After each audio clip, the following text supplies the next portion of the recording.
Върнете се при мен и моето проживот, Евангелие на любовта за родените и неродените животи. In nomine Patris et Filii et Spiritus Sancti. Amen. Laudetur Jesus Christus.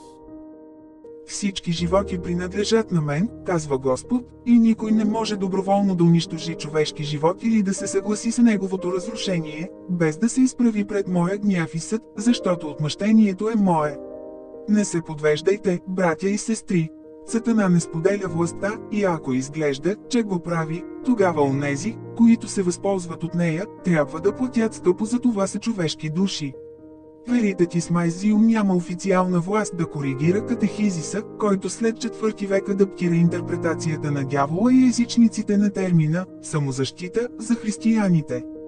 Този термин всъщност обозначава несъзнателен рефлекс, типичен за всички животни, за да избегнат или отклонят опасност, но сега той не само се е превърнал в лъжливо оправдание за цялото насилие в света, но и в смъртоносна капан за безброй човешки души.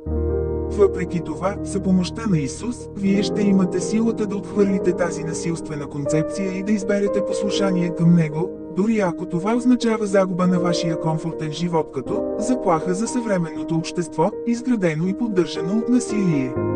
Нека свещеното сърце на Исус и непорочното сърце на Дева Мария ни благословят и пазят. Амин.